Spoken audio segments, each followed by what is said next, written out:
أعوذ بالله من الشيطان الرجيم بسم الله الرحمن الرحيم إن الذين كفروا وصدوا عن سبيل الله ثم ماتوا وهم كفار فلن يغفر الله لهم. கண்ணியத்திற்குரிய அல்லாஹ்வின் அடியார்களே, சூரா முஹம்மதை நாம் பார்த்து வருகின்றோம். அதில் நேற்றைய தினம் 32 மற்றும் 33வது வசனத்தை நாம் பார்த்தோம்.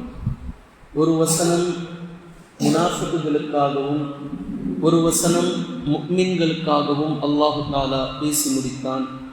முனாஃபிக்குகளுக்கான வசனம், நிச்சயமாக இவர்கள் தெளிவான பாதை, நேரிய பாதை இதுதான் என்பது தெளிவானதற்கு பின்னாலும் கூட ரசூல் ஸல்லல்லாஹு அலைஹி வஸல்லம் அவர்களை எதிர்த்து நின்று அவர்களுக்கு துரோகம் செய்து அல்லாஹுடைய பாதையை விட்டு அல்லாஹின் பாதையில் செல்பவர்களை தடுத்து அல்லாஹை ஏற்க மறுப்பார்களோ அவர்களுடைய அமல்களை வஸயுஹ்பிது அஅமாலஹும், அவன் அழித்து விடுவான்.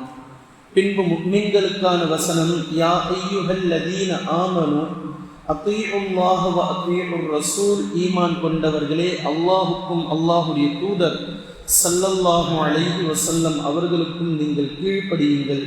வலா துப்திலு அஅமாலக்கும், உங்களுடைய அமல்களை நீங்கள் அழித்துக் கொள்ள வேண்டாம் என்றும் அல்லாஹ் தஆலா முஃமின்களுக்காக பேசுகின்றான்.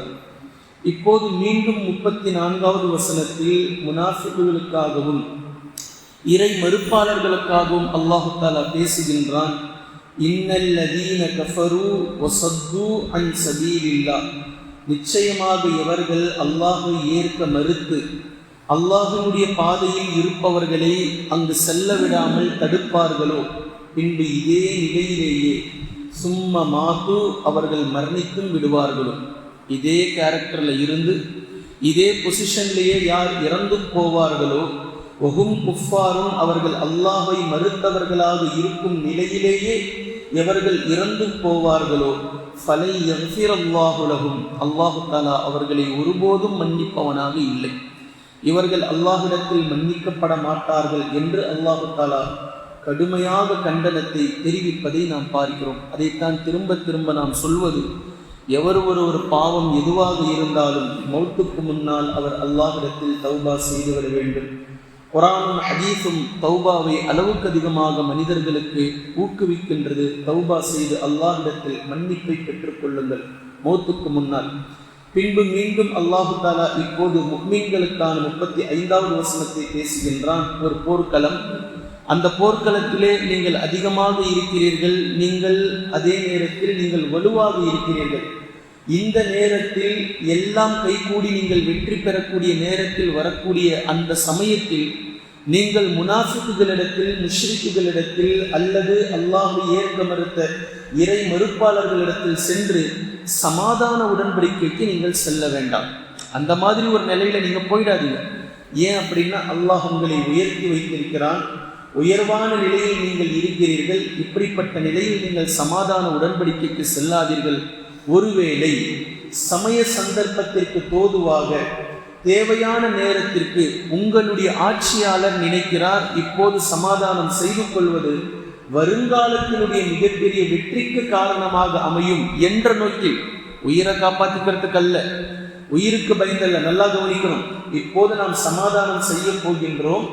இதற்கான பின்னணி நோக்கம் வருங்காலத்தில் இது மிகப்பெரிய வெற்றியை நமக்கு தரும் என்பதற்காக சமாதான உடன்படிக்கையை ஆட்சி தலைவர் முடிவு செய்தால் அதற்கு நீங்கள் கட்டுப்படுங்கள். உதாரணமாக ஏற்கனவே சூரா ஃபத்ஹிலே நாம் பார்த்தோம், ஹுதைபியா உடன்படிக்கை. நபி ஸல்லல்லாஹு அலைஹி வஸல்லம் அவர்கள் சஹாபாக்களை அழைத்து கொண்டு உம்ராவிற்காக சென்றார்கள். யாரும் நினைச்சு பார்க்கல ஹுதைபியாவில் தடுத்து நிறுத்தப்படுவார்கள் என்று நினைத்து பார்க்கல. இப்போ தடுத்து நிறுத்தப்பட்டாங்க. சில உடன்படிக்கைகள் அங்கு செய்யப்பட்டது. சஹாபாக்கள் யாருமே ஏற்றுக்கல. சஹாபாக்களுக்கு மனமே இல்லை. அல்லாஹ்வின் தூதரே, நாங்கள் சத்தியத்தில் தானே நாம் இருக்கிறோம், நாமையே உங்ககிட்ட பம்பணும், நாமையே உங்ககிட்ட இறங்கி போனோம், நீங்க ஒரு இஷாரா செய்யுங்க, நீங்க ஒரு சைக்கிளை செய்யுங்க, இவர்களோடு போர் கொடுத்து விட்டு நாம் செல்லலாம். ஆனால் அல்லாஹு தஆலா அந்த நேரத்தில் உடன்படிக்கை செய்து கொள்வதையே நபி ஸல்லல்லாஹு அலைஹி வஸல்லம் அவர்களுக்கு திட்டமாக போட்டான். அந்த உடன்படிக்கையில் எழுதப்பட்ட ஒன்று, உங்களுக்கும் எங்களுக்கும் 10 வருடங்கள் போர் இருக்கக்கூடாது என்று எழுதப்பட்டது. நபி ஸல்லல்லாஹு அலைஹி வஸல்லம் அவர்கள் அதை ஏற்றார்கள்.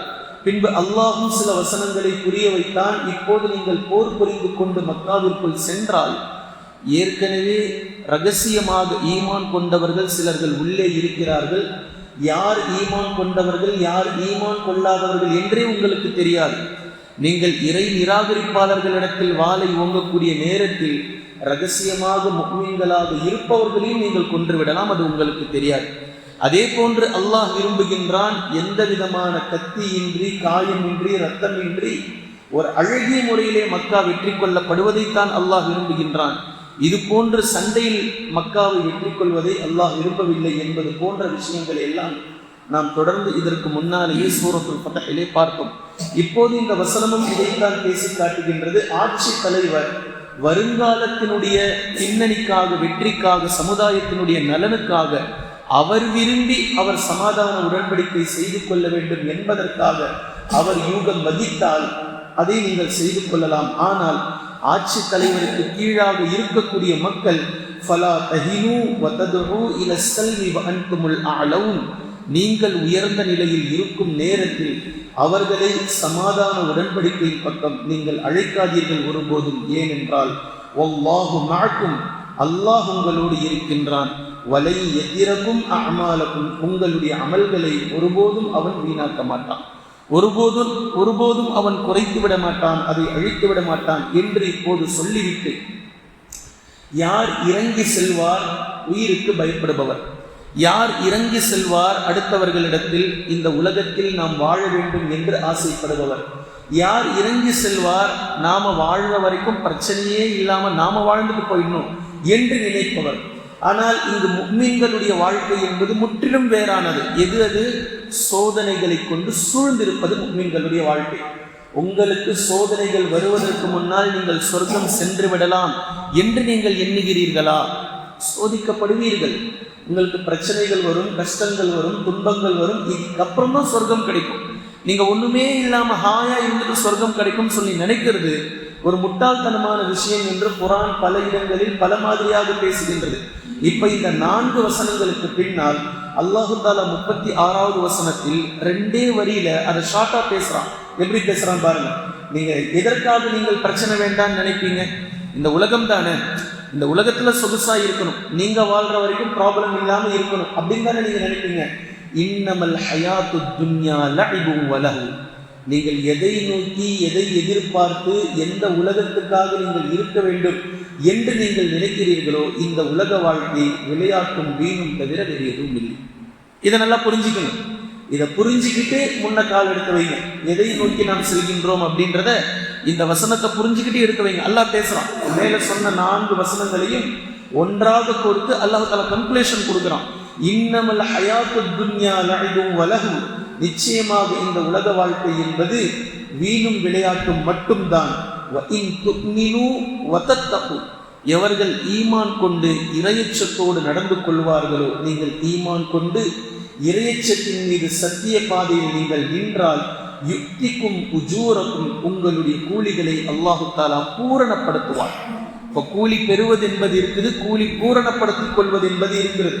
உங்களுடைய கூலிகளை அல்லாஹு தஆலா நாளை மறுமை நாளில் உங்களுக்கு தருவான், பூரணமாக தருவான், முழுமையாக கொடுப்பான்.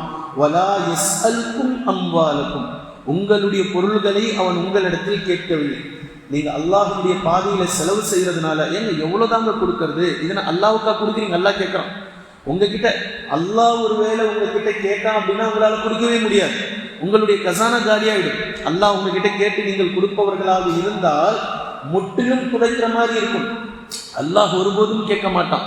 அல்லாஹ் உங்களை செலவு செய்ய சொல்லி இருப்பதெல்லாம் உங்களை போன்று படைக்கப்பட்ட மக்கள் இந்த உலகத்தில் ஏழை எளியவர்கள் இருக்கிறார்கள், அவர்களுக்கு உதவ வேண்டும் என்பதற்காகத்தான் அல்லாஹ் உங்களை பணித்திருக்கிறானே தவிர அல்லாஹ் உங்களிடத்தில் ஒருபோதும் உங்களுடைய செல்வங்களை கேட்பது கிடையாது. வலா யஸ்அல்கும் அம்வாலக்கும், உங்களுடைய செல்வங்களை அல்லாஹு தஆலா கேட்க மாட்டான். எனவே அல்லாஹின் பாதையில் செலவு செய்யக்கூடிய எந்த முறை வந்தாலும், பொருளாதாரத்தால் செலவு செய்யக்கூடிய முறை வந்தாலும், உங்களுடைய உடல் உழைப்பால் செய்யக்கூடிய முறை வந்தாலும், உங்களுடைய உயிரால் செலவு செய்யக்கூடிய முறை வந்தாலும் தாராளமாக செலவு செய்யுங்கள் அல்லாஹ்வை அஞ்சிய நிலையில். ஈமானோடு செலவு செய்யுங்கள், அல்லாஹ்வை அஞ்சிய நிலையில் செலவு செய்யுங்கள். இது உங்களுக்கு கூலிகள் பூரணமாக அல்லாஹ்விடத்தில் மறுமை நாளில் நிறுக்கப்படும் என்று அல்லாஹு தஆலா இந்த 36வது வசனத்தை சொல்லி முடிக்கின்றான். இன்னும் 2 வசனங்களில் இந்த சூராவை இன்ஷா அல்லாஹு தஆலா முடிக்கின்றான். அதை தொடர்ந்து நாம் பார்க்கலாம். குர்ஆனையும் ஹதீஸையும் தெளிவாக விளங்கக்கூடிய நன்மக்களாகவும் அதை நடைமுறைப்படுத்தக்கூடிய மக்களாகவும் அல்லாஹ் நம்மை ஆக்குவானாக. சுப்ஹானல்லாஹி வ பிஹம்திக அஷ்ஹது அல்லா இலாஹ இல்லா அன்த அஸ்தக்ஃபிருக வ அத்தூபு